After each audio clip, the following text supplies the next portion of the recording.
Hi, everyone. Well, this week's episode is actually a really great talk with a fighter based out of Albuquerque, New Mexico. I genuinely enjoyed this one. I think that this one was very refreshing. Um, it's a little bit more heartfelt than most, and it really hits home. And I hope you guys enjoy this one. This is my conversation with Iyean Varela. Downtime in the ring. One thing I want to start off with, are you currently living in Ruidoso or you grew up in Ruidoso? I grew up in Ruidoso for the most part. Okay. I live in Rio Rancho / Albuquerque. Live in Rio Rancho, train in Albuquerque. Oh, okay. Okay. So did you graduate 2016 or was it 2015 and then you went to college in 16? I think I graduated 2016 out of Ruidoso, correct. What was your weight class, dog? 106. I was actually it's crazy because I wrestled heavier in my younger years. Yeah. Wrestling 120, 113. But I wanted to win state, so I cut all the way down to the smallest weight class was my theory. And I did pretty good. I was 95. I was 195s, dog. Oh, shit. So I was like, when I was looking at your thing, I was like, did we cross paths at one time? What the? Where'd you? Goddard, dude, in Okay. Roswell. Yeah. I know a lot of people down there in Roswell. I saw your story of how you got the nickname the Problem Child. Can you kind of elaborate that? You don't have to go into full detail if you don't want to, but just for my viewers, how you got the name the Problem Child. No, honestly, like even came from my childhood. Honestly, my mom always used to call me the problem because I was always getting into stuff. I was always causing a little bit of chaos, and it happened to be my first MMA fight. Just a bunch of shit talk and crazy stuff happened. I watched, in my opinion, I watched too much Nick Diaz and Nate. Did you consider not taking the fight because it was such a huge discrepancy in weight? No. I figured he would either have to.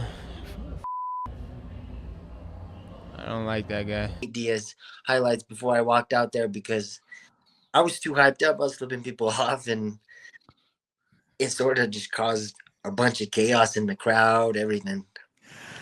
So to be fair, so I've seen the video. I have seen what happened is you were just talking shit, and then somebody actually came from the crowd into the cage, correct?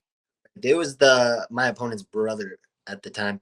I just flipped off. I didn't know who said it. I didn't even know it was an old lady. They had told me it was an old lady afterwards. But like basically someone screamed, "He's getting tired," and I don't get tired really. So I was like I just, in the span of the moment, I just went with it. So the way I saw your stuff is little backstory is that we were primarily a wrestling podcast, then we moved into all combat sports. I have a bunch of friends who wrestle over at the Prime Athletic Complex. I saw that Ray Borg shared a picture of you getting ready for Fury, and that's how I found you, dude. Are you training under Borg Martial Arts? Correct. He is my head coach. Bro, how does that feel, dude? Me and Borg have a crazy story. Actually, I'm one of his guys, and we didn't like each other. And I looked up to Ray in the past, and still do to this day. But he was cornering someone that I was going to fight. I trained at another team that I parted ways with, and it was just the Problem Child lived. Yeah. And more chaos happened to flip them off, and we didn't like each other at first. And I basically had some tough losses that I thought I shouldn't have lost, and wasn't growing as a fighter where I was. So I know Ray Borg is a high-level athlete and one of the best to ever do it, in my opinion, in my weight class too. So like I literally humbled myself and messaged and reached out to him, and we started working together.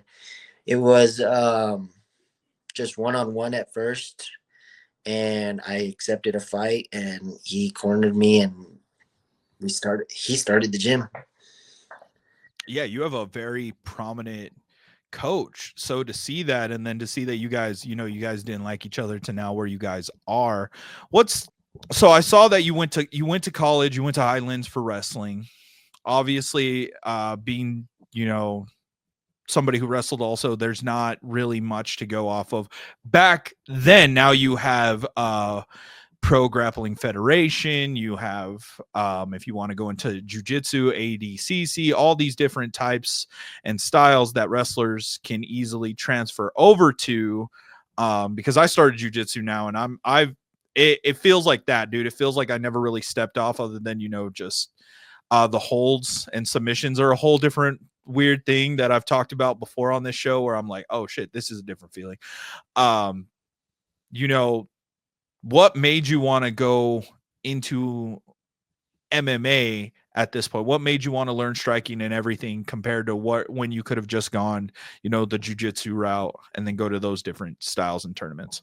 I mean, I did start off with a lot of jiu-jitsu, especially during COVID, and in my opinion, it just was exciting.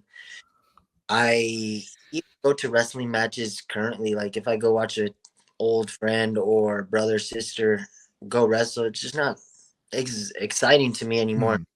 I got in a lot of street fights in college and in and out of high school. So someone finally sort of gave me a reality check and told me, you want to fight and you're good at it, why don't you get paid for it? And that just struck a nerve in me, and I was like, you know what, you're right. And I was training a lot of jiu-jitsu at the time, and my first head coach literally said, hey, you want to fight in a couple weeks against some striker that doesn't know how to grapple? And I was like, sure. And basically that's what started it. Won a couple fights in a row, and my career is just like rocket ship, super fast.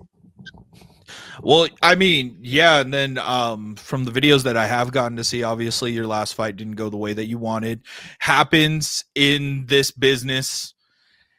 Unfortunately, you're going to have those fights where you could have done more, or just the outcome overall and injuries just happen. That's just it. That's just how this is.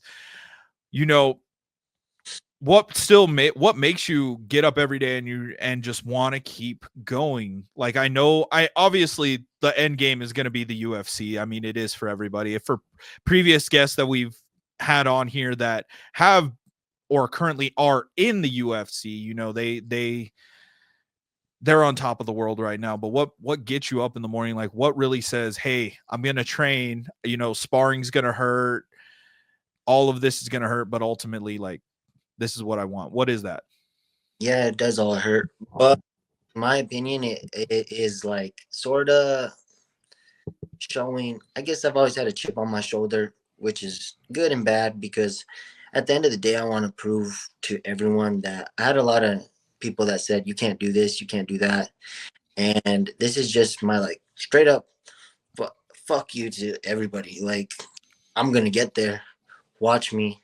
And then when I get there, you better not kiss my ass because you said fuck me in the past. I'm gonna fuck you now that I'm here. I agree with that. A lot of people, I think it's don't support me here, and it'll show like the octagon or a WWE ring or anything like that. If you couldn't support me here, and it shows training and it shows the sweat and the injuries and everything. And I think a lot of people don't realize that is right now. This is when a lot of people would love to have that support, because it's like, this is kind of when you find out who your true friends are, family and fans overall.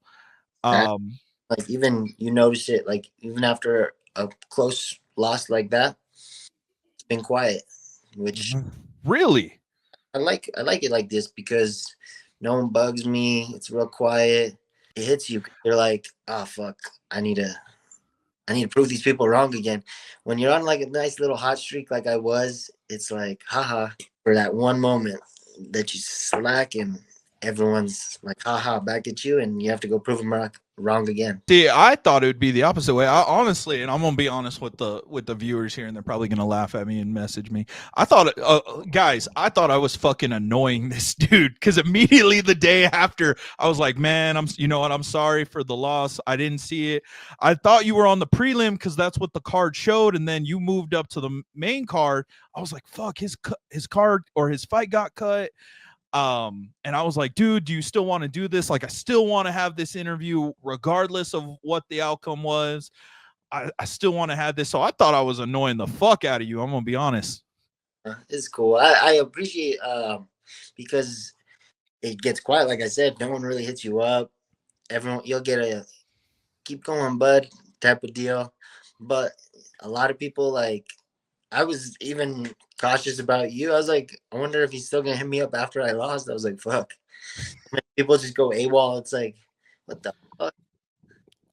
Yeah, no, dude. I was like, all right, man, we still got to get this going, especially because he's so, like, he's from this area. I mean, Burritos was like 45 minutes away, depending on how you're driving from Roswell. So I was like, he's close. Like, I still got to get this interview. He's got a great coach.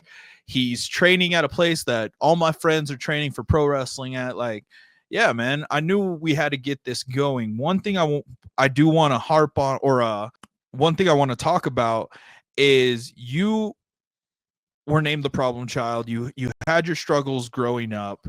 You know, if there are kids or young teens who are still struggling with that, you know, just trying to find their way or trying to find their outlet, what's something that you could say that would help? Because, you know, being from your area, being, you know, knowing people in Roswell too, man, like, we got a lot of these kids that they just need that outlet to succeed.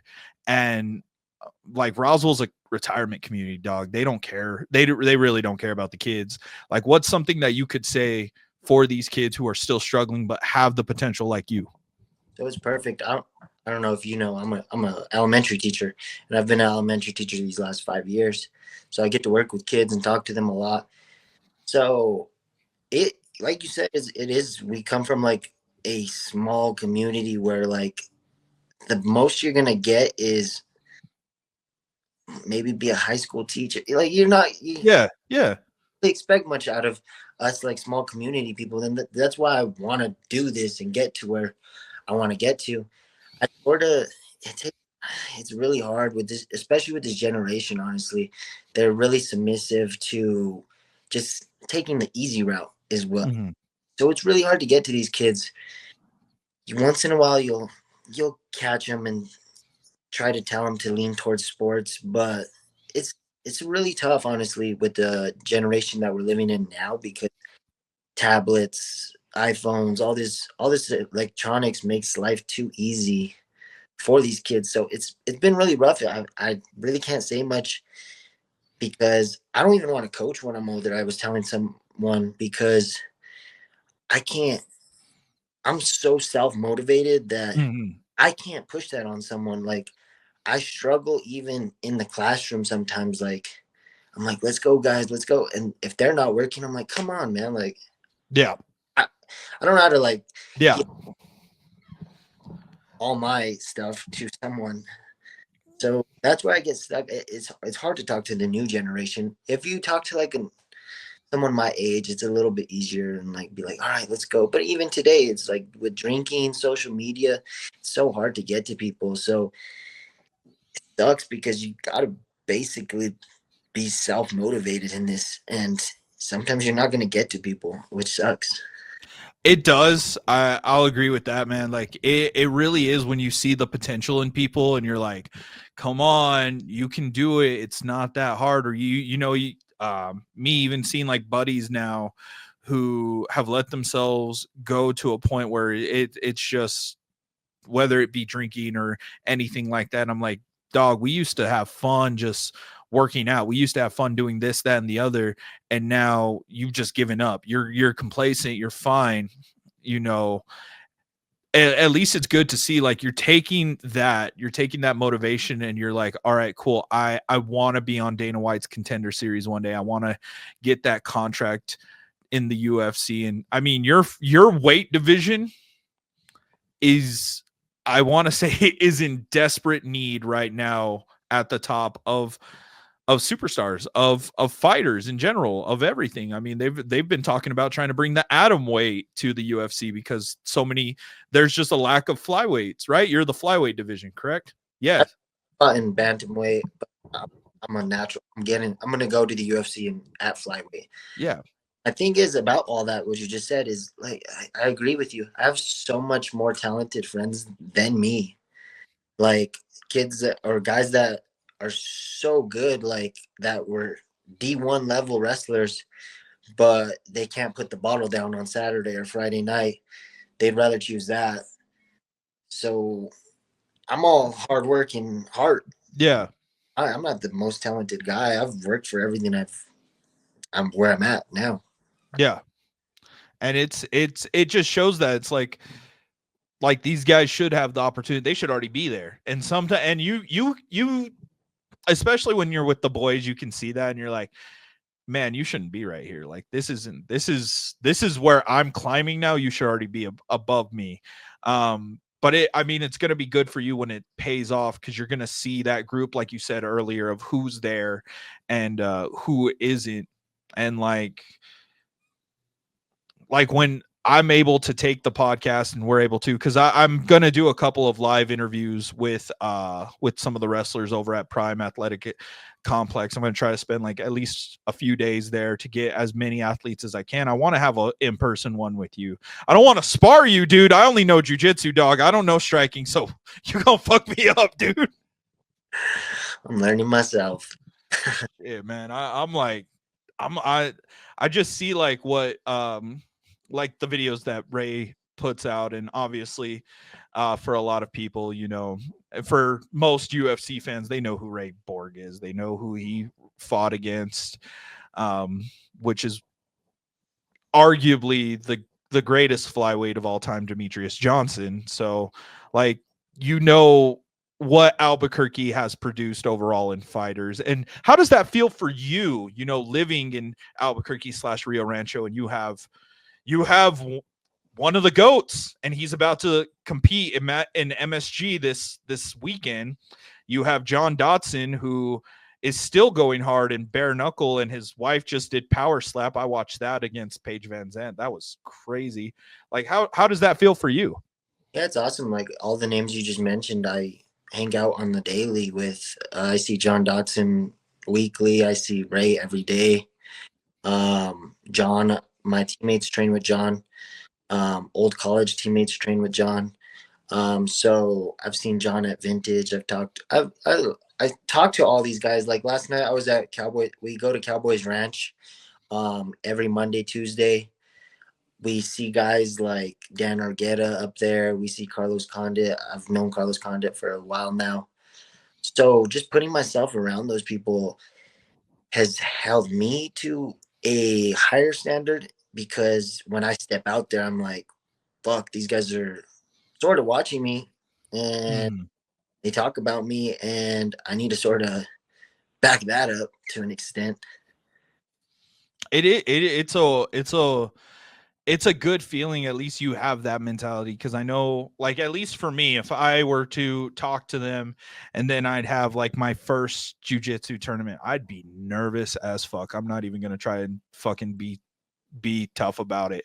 I'd be nervous, but at least, you know, like, all right, cool, I gotta show them, like, you know, I'm not just a random fighter. I'm not a weekend warrior. I am somebody who wants to do this. How did you get into Fury, dude? Because I talked to another fighter, Alan Gonzalez, and you know, it's pretty tough to get in there. Yeah, in my opinion, like all those names that I just mentioned sort of helped me out, but most importantly, who helped me get into that was, I don't know, Andres Quintana. Basically, he was one of their interim champs at the time. Sort of just asked him, yo, tell Eric about me. Eric and me have been cool ever since that day, and I fought for him as an amateur. I bring a lot of excitement to the cage in general, so I think it was just an easy sign as a pro when he signed me. Oh, okay.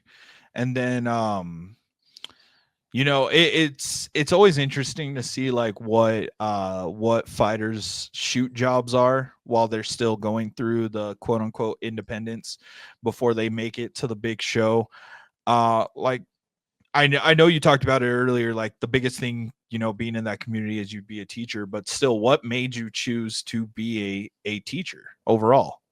Basically, like, if you think about it, in high school, what did you do? You would go to school and go train, right? Like, Yeah.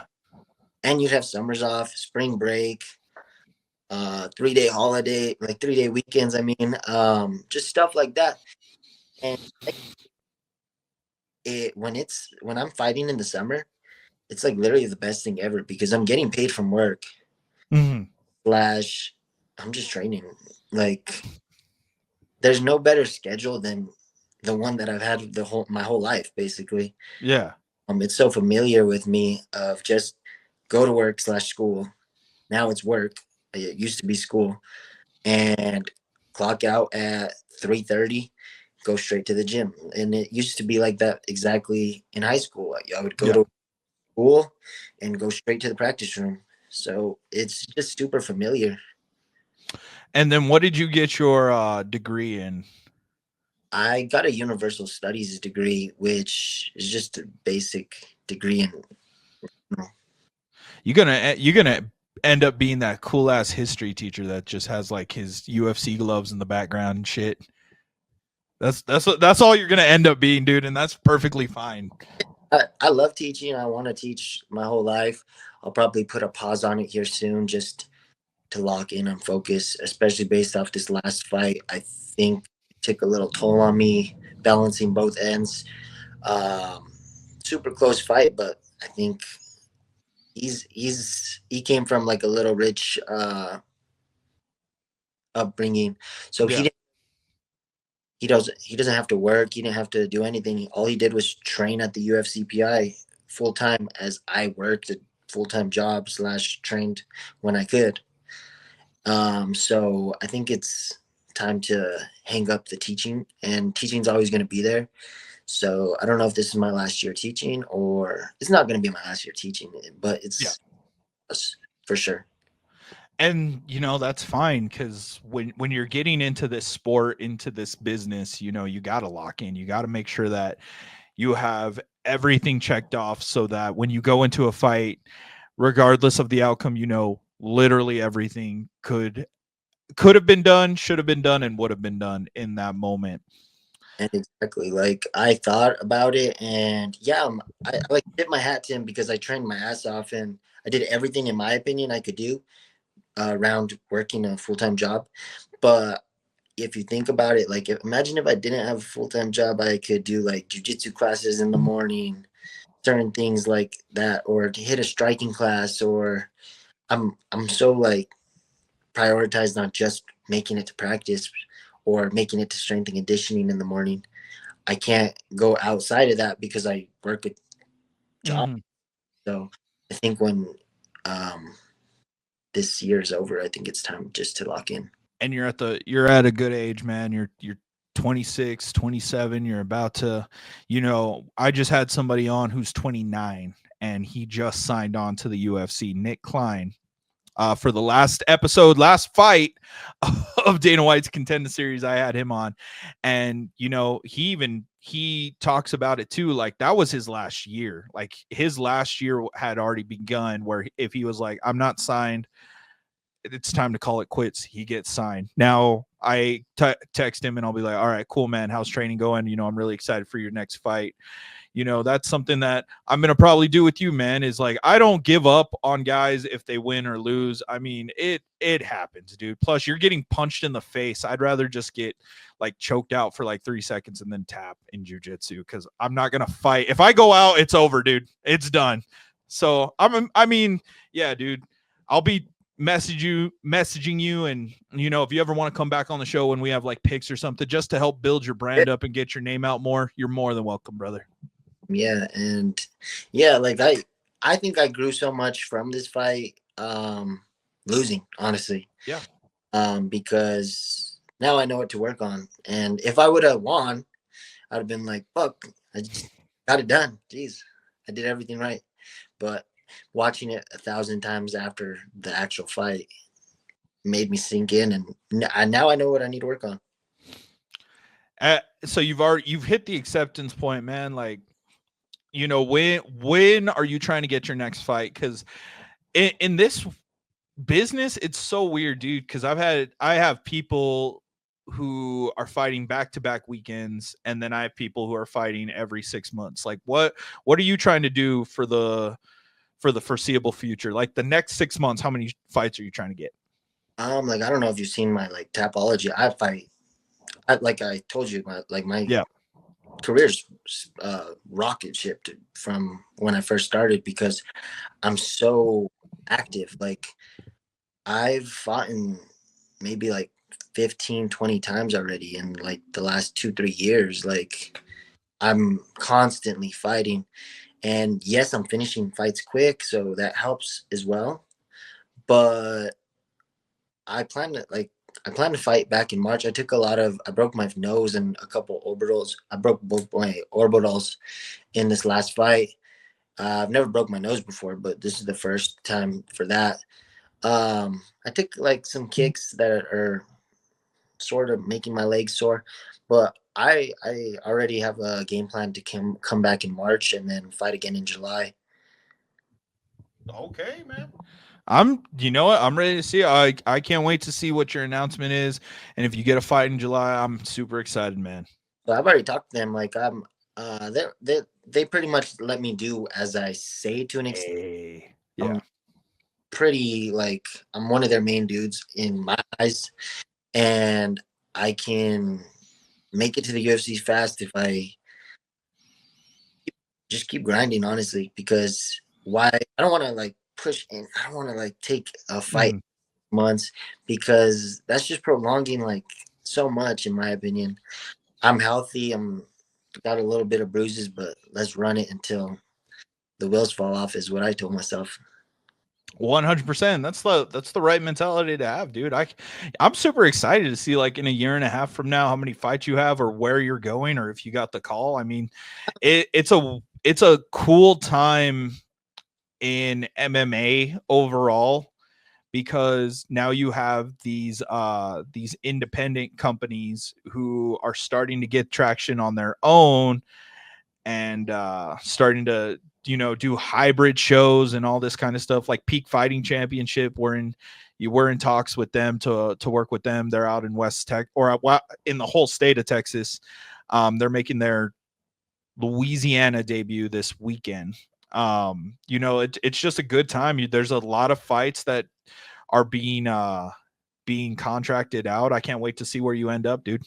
Yeah, I predict like by next year this time, be 4-1 in July. I'll probably fight 2 more times, be 6-2, 6-1. I'd predict. I'll be in the UFC by late year or Contender Series by late next year, in my opinion. If you're in Contender Series 1, I'm gonna be personally hyped because I'm gonna be like, I know 2 people who are in there. But overall, I'm gonna still hit you back up regardless and be like, hey, I need to be that first podcast interview, dog. I need to be that one, man. Of course.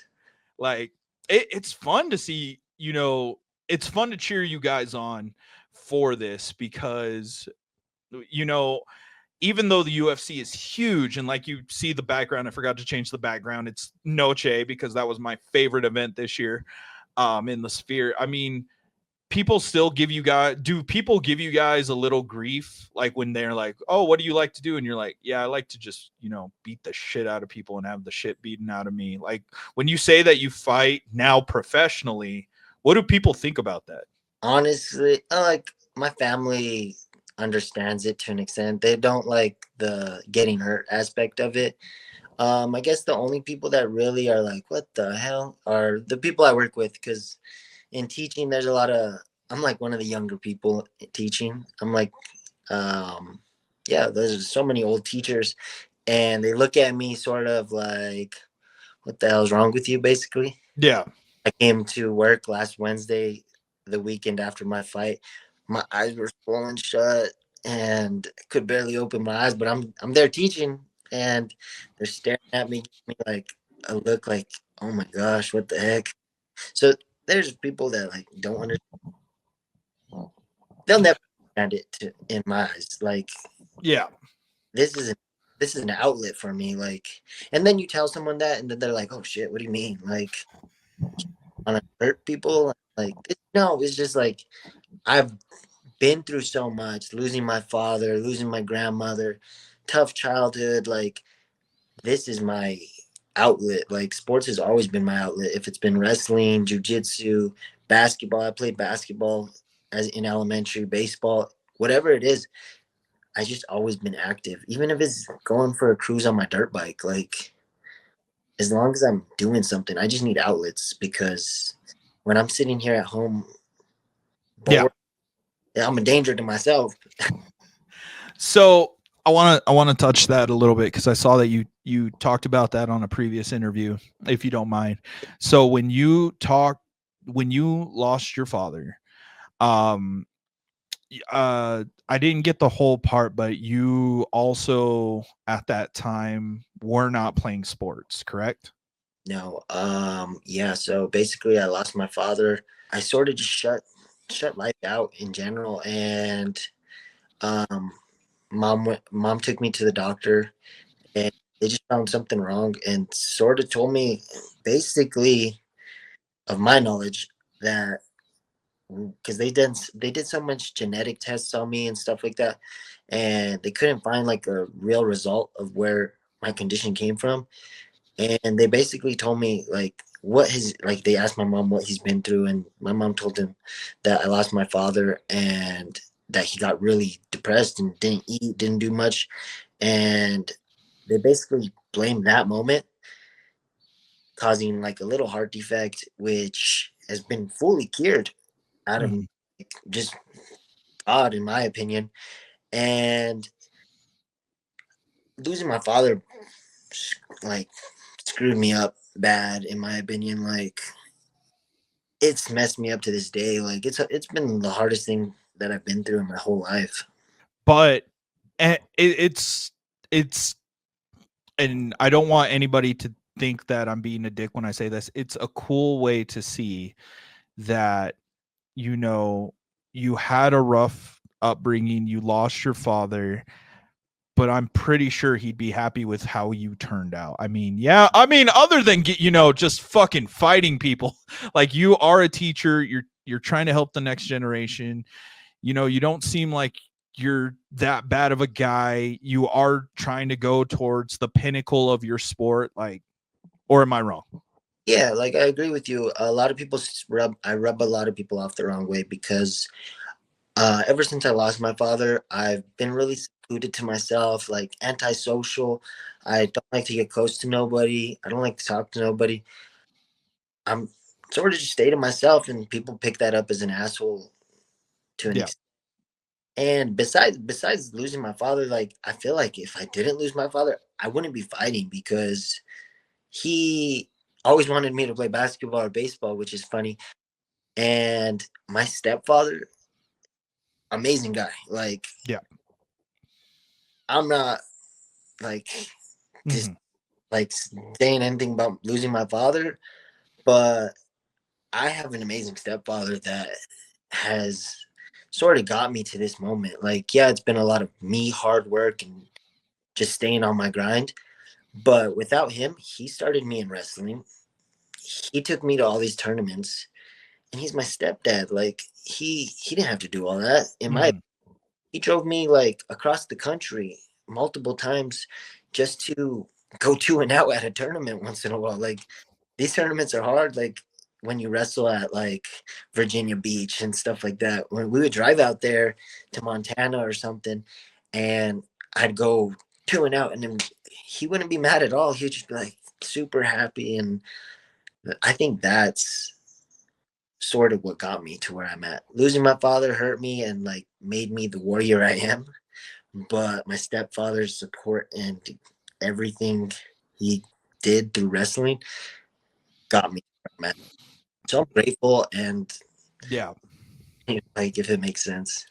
You just have a good, support system is the best way to say it. You have a good support system, not only in your family, but in the people that you do keep close to you, or the names that you have dropped where you're like, you know what, these guys see something in me. Obviously, I need to keep going with that. I see something in me. And that's cool, man. Cause I hope with this episode that at least some young people see it. And I say young people like we're old, we're not old, but some young people see it and they're like, you know what, I don't have to give up. Like there are different outlets. You just got to find them. And if people think it's weird, they're gonna think it's weird regardless, whether you do it or not. Exactly. That's exactly how I feel. And that's crazy, dude. Like you're still getting punched in the face. For real. I've been through some shit in this MMA career already, and it's only like 3 years in, 4 years maybe. I've broken my face multiple times. I've broken my jaw. Had to have my mouth wired shut. It's been crazy, but it's crazy like those moments that you have your mouth wired shut, and or even the other day when I couldn't really open my eyes. I couldn't walk because my legs fucked up. It's weird because in those moments is when I'm like, fuck, this is what I'm meant to do. And I was like telling someone, when I win like 4 in a row, 3 in a row, it's like, it's not it doesn't get exciting. I love these moments when you're like in the like dirt, like you're like, fuck, I have to dig my way out now. I love these moments. Like you said, like, you like the challenge of like, all right, who's got my back, how is this gonna turn out? I do. I am wondering, what did those kids think when you couldn't open your eyes, dude? So it was good and bad. Like a lot of kids were really supportive, like, oh, mister, like, why do you fight, and ask questions like that. Or like, oh, I had like a lot of kids like, oh, next time. You get some of these little asshole kids that are like, haha, that's what you get. But I think I've taught a couple of these kids, especially how I came in on Wednesday. A couple of them asked me, how did the fight go? Right off the bat. They knew where I was going. And I said, I lost. And they said, are you sad? I said, a little bit, but like, you just got to keep going.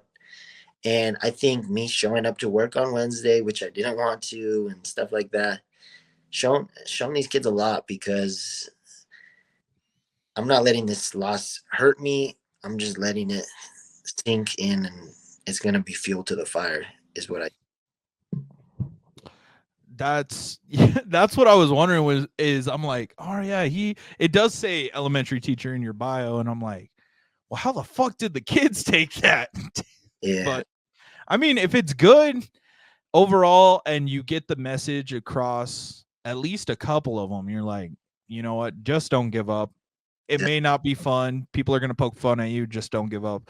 That's the best part, man. That's why I brought up my like what the doctor had told me, that I was never going to do sports again in my last when I was on that podcast, because I'm here to define like all odds. Him telling me I couldn't ever do sports, and now I'm like on UFC Fight Pass and beating guys up. Like, Yeah. that's something he never thought I could even do. So for me to do that and show up someone, my whole life is about showing up people, I guess. I've always had this chip on my shoulder. I don't know why. Maybe I'll go away one of these days, but this is what's fueling me. Dude, it'll go away when you finally, like, when you retire from this thing. Yeah. In like 10 years. That's when it'll go away. But I mean, it is interesting to see that you have this chip on your shoulder when you're already proving a lot of people wrong. Yeah. You were on Fight Pass, dude. Yeah. Like, I just hold myself at a higher standard than that. Like, who cares? Like, it's exciting. It's something I looked up to and wanted to do my whole life. Like, on UFC Fight Pass, that's one of the coolest things you can do to an extent. But I know when I get out there and I see those UFC because Fury's cage, it says UFC Fight Pass and all this and that. It's the real deal when you step out there in that cage. And I just know I'm meant for like the bright lights. Like I love being on UFC Fight Pass, but I just know there's more. I just gotta be tough enough to weather these little storms to get to where I want to be. And that's fair, dude. Like that's completely fair. Is that you see what this business is for what it truly is. And for a lot of these guys, you can tell which fighters are just doing this for a paycheck because they can, and which fighters truly love this and try to innovate the sport and try to make it better. And you're surrounded by a lot of those guys who are just trying to carry on this sport and carry on what Dana did. It's awesome. It's cool to see in wrestling. They just call them like the ID prospects now is what they're calling them in indie wrestling, but that's what you are. You're just a prospect. You're a top prospect right now that just wants to do this until you can't. And maybe it's from me not being so happy. And I thought it through the other day, and I think I just want to make other people happy. Like I didn't win the other night, but I had a crazy, exciting fight that so many people messaged me saying, yo, that fight was fight of the night. That was the craziest fight ever. How did you keep fighting with the broken nose? Your eyes weren't even open. Like, what the hell? Like, how did you keep walking him down? I just want to perform and make people, like, if it's making people laugh, I love to make my kids laugh because school's not fun, in my opinion. I used to hate school. I go and try to make their days funny, happy. If I can make someone laugh at the end of the day or just enjoy them watching me, if it's fighting, whatever, that's my goal. Like, I literally told myself I'm here to, I want to make myself happy, but I want to make other people happy because that's something my real dad sort of put in me. Like, he didn't really care about like himself, sadly, but like he put everyone's happiness before him. And that's what I'm starting to realize. I'm here to live on that because I want to make everyone happy because that's what makes me happy. Like I'd rather go buy my friends food than me. If like I'm just a generous guy. That's why I don't understand why like these people are rubbing me like they rub me off as an asshole because just because I don't talk to you or stay secluded to myself, I just not that guy that goes out no more. I just don't want to party. I don't want to do anything. I just want to make it to the UFC. To be fair, to be 100% fair, I ain't gonna kiss your ass either. Yeah, I thought you were an asshole because I was like, hey, I want to have you on my podcast. You were like, yeah, when can you? The fight's this day. I was like, shit, this man wants his shit done. All right, fuck, okay. And then I see your profile picture, dude. Yeah. It's you at weigh-ins. I'm like, this is gonna be an interesting one. But no, it's been a good talk. It's like a little like so I'm not gonna lie. When I first started my MMA career, I had a lot of chaotic people in my corner that were more hype men than anything that would feed into the fuck you or flipping people off. I will not you won't catch me flipping off nobody in the ring unless it's sincere. Like I fight off a lot of emotion, but in my opinion, I was in the wrong, like bad environment, in my opinion, that were just making me say stuff and do stuff that I didn't want to do. Like I had the coach at the time said, "Don't shake his hand at weigh-ins or when we touch gloves, don't touch gloves." Like I'm in this for the sport at this point. Fuck the disrespect. Fuck if you're gonna disrespect me, I'll disrespect you back, in my opinion, because I'm not bitch. I'm gonna let you walk all over me. So yeah, I got in like my last opponent's face. We got real close, but at the end of the day, I shook his hand. It's all respect. At the end of the day, I just want to be the best fighter I can be, and that's a good point because Cowboy Cerrone, Carlos Condit, Ray Borg. You look at all those fighters; they just love to fight, and that's what I'm here for. I love to fight. I'm not here for Instagram. I'm not here for social media. I'm not here for all the hype. It's something I love to do. Fair. I mean, people give a lot of shit to like professional wrestling or all that, but some people just love to do that. You love to fight. You're being trained by people who just love to fight. You know, and your brand is just fighting, and it'll carry over that same way. Who's that one brother that just won at UFC Vegas 100? This Carlos Protas? Believe so. Yeah, like his branding is like he loves to fight, and then, you know, I'm surprised that he's in as shape as he is because he smokes and drinks as much as he does. But you know, you're just, that's just the mentality you guys have, and it's fun to see that, and it's exciting to see that, because you know, you have the other side of the UFC where you have like the Conor McGregors who love to just cause the drama. You have I love him.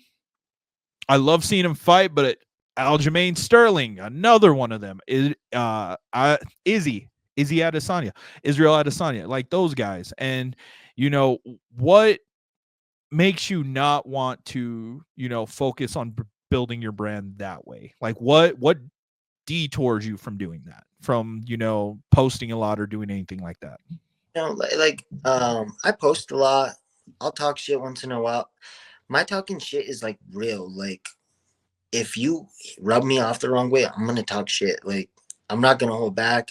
If you've seen my interview where I screamed about my ex breaking up with me and my grandma dying, that's all raw emotion. Like, I speak the truth. And if you catch like Colby Covington, I love Colby Covington. He's one of my favorite fighters, but he's scripted. Like, if you hear him talk, it's not really him. He's even said it himself.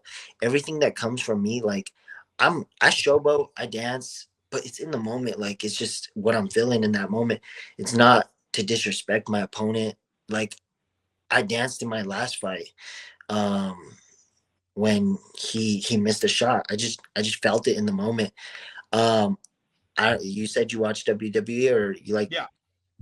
I was raised watching WWE a lot, so you got to sort of, in this sport, sadly, you got to bring the like character out of you and showboat, and it's sad that you have to do that, but sad that you just go out there and win a fight and wrestle and hold someone down.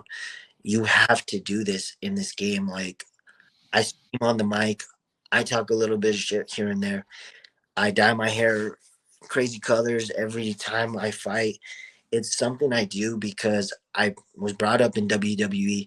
Those guys like Randy Orton, Shawn Michaels, Jeff Hardy, people I looked up to, they were always doing something crazy. So like, I want to be, I don't even call like I said it in another interview, I don't even call myself a fighter. Yeah, I'm a fighter, but like, I go out there to perform. And if that's dancing or saying something how I'm feeling, that's what I'm going to do, because at the end of the day, they paid for them to get the tickets to watch me. I'm going to perform and give you the best performance. Damn, he needs to put on a clinic. Shit, I like that. There's some wrestlers on the indies that need to hear this, man. I got a lot of respect for that. I've honestly been thinking, after this MMA career, maybe in 7-10 years, like you said, I might start leaning myself down that way of WWE. Like, I really enjoy that aspect of being a character, and I just love acting, because I joke about it. I tell my boss every day, I act every day. I act to be a teacher. I'm not a teacher. I can't be a teacher. What the hell? I'm a fucking fighter. I have to act like a teacher. So I love acting. It's something I've gotten used to. I talk in front of people all day. I talk in front of kids all day. I talk in front of teachers every day. I stand in a ring. Yeah. Shorts, fucking naked in front of everybody. He's fucking, I'm always trying to be the center. Like, Yeah. Dude, that is, just overall, man, like your attitude towards it, it's awesome. And I did see a picture of you and your buddy, and you were you put The Rock and Stone Cold back together, and I got hyped for that. I was like, oh, that's dope. But yeah, like, you know, you understand the assignment, and probably the best words that I've ever gotten to hear from a UFC fighter. Ironically, in your weight division, I brought him up earlier, Demetrius Johnson. You got to fight. You got to build your brand because you only have such a small window of time in pro fights to make as much money as you can, and then you're done. And then like he did, like he made it off streaming video games, and now he's got nerds like me who train and then go watch his podcast every week, like I'm about to do after this show. And I mean, I'll admit it. Like I'm a big fan of his. People may still say you're a dick. You're not, dude. We got the same mentality. I'm antisocial too, man. Like this is my only outlet is like making content, is being social, and that's just because I enjoy it. I like it. If me and the missus are here on a Friday night and I'm just watching fucking fights, I mean, that's not a bad life. Exactly. Yeah. And to bring that up, my stepdad said the same thing about what Dimitri said. Like he told me, bro, the teaching's always going to be there. Jobs are always going to be there. You're a professional athlete. It's time very short. Take advantage of that time because you don't know what time you have in this life / And like, I hope you are able to utilize it as much as you possibly can, because of course we see fighters that, you know, can't go as long as they would like to, and then some fighters that go way past what they should. I hope that you just have that right mindset of like, all right, cool, I haven't accomplished everything, but I accomplished enough. I can call it quits when the time is ready. That's why I'm pushing out all these fights. I'm here to be in and out. I'm not here for the long run. If it's 10 years, it's going to be 10 years, but I have a limit of 10 years to get to where I want to be. But at this route and speed that I'm going, it might be shorter. I don't know. It depends what the UFC has for me when I get there, in my opinion. I can't wait until like just seeing your first fight in the Apex, dude, is gonna be cool. One, because I could be like, yo, that dude, I interviewed him. But two, it'll just be cool just because like I enjoyed Dana White's Contender Series. I enjoyed the UFC Apex. Just seeing the way that it was built, and you know, the way that it houses the fighters, the gym, the pool, everything like that, and being able to talk to like Nick Klein and pick his brain off camera about like just had like I had like the 30-minute interview, and then I had like another 45-minute where we were just talking fighting and just talking about the Apex. And it's those experiences that I'm excited for you guys, to where you guys are like, oh shit, this is real. Like you see the UFC, you see all the memorabilia that they have. Like they have Rousey's shorts when she won her first title. They have like all the replica belts and everything. And I can't wait to hear your story about like, oh shit, yeah, this was weird. That's what's cool, like hanging out with Cowboy and Ray as my coach, because we go up there or go to his house and you see all that stuff. Like we go to the ranch and we see the fight poster of when he fought Conor McGregor. You go to Ray's house and he has when he fought Demetrius up, stuff like that. And it's like, it makes me prepared for that moment as well, because I don't want to be like starstruck like when I get there, because I'm not because I'm around all these guys on a daily. So it's sort of just going to be natural to me, in my opinion. See, I'm the bad way. Like I get to talk to like these contracted guys, and I'm still a little starstruck where I'm like, I won't kiss their ass, but I'm like, man, you fucking made it. That's fucking cool. Yeah, I feel that once in a while. Like when I met John Jones, I was trying to act cool, but in my opinion, there are people like me, and they sort of have similar stories. Some are different, some are rich. Like Taporia came from like a fucking rich ass lifestyle.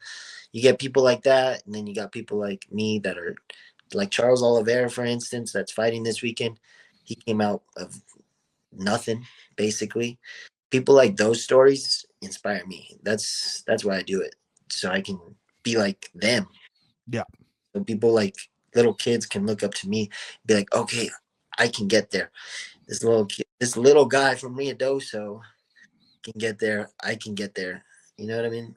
And it'll be cool. Like if you're able to do that, well, when you're able to do that, not if, but when you finally have the ribbon cutting ceremony, because Ruidoso will probably dedicate a fucking wing to you because you're from there. or put your gloves in like the front of the hallway of the high school or some shit. It'll be cool because then it'll inspire kids from Roswell. It'll inspire kids from Artesia and Carlsbad and all the surrounding area, because they're like, well, he did it, so there's no excuse why I can't, other than the fact that you trained in the fucking woods with bears your entire life. That's exactly how I feel. So as we begin to wind down, man, where can everybody see your social media? That _Varela _kid. So that's a kid. And then what else? Do you have anything else you need to plug? Do you have a YouTube channel, anything like that? What are we doing? Social media should start blowing up here soon. I'm starting to work with probably gonna get a manager here soon to sort of deal with all that. So Instagram, podcast, clothing lines should be up soon. Honestly, it's gonna start pumping out. Now that I have a little bit downfall time during the holidays, I'm gonna start pumping out a lot of content and just try to build my brand up outside of the fight game. So when I enter the fight game back in March, I'll be training, busting my ass. But I want the best version of me when I come back in March. So right now, I'm just going to take a step back. I'm going to be training silently and just doing my thing, but I'm going to be really focusing on the little aspects of the game, such as blowing up my name through social media and little things like that. Watch him on Fortnite on Twitch here soon. I'm kidding, bro. But overall, this was a great conversation, dude. I was trying to make it professional, but no, this was just a good talk in general. So this weekend, I had to ask, John Jones or Stipe? I think it would be cool for Stipe to do it because I'm always rooting for the underdog because I've always been the underdog my whole life. But sadly, I think John Jones has the best camp in the world. He had Gordon Ryan out here. He had Gable Stevenson. And I know a lot of people that he trains with. He's not going to lose. But it would be cool. I'm going to go bet on Stipe, though, because that's gonna, if that happens. It would be insane if Stipe wins. I'm gonna cry happy tears if he does. Ladies and gentlemen, you can catch me in the next video. Bye, guys.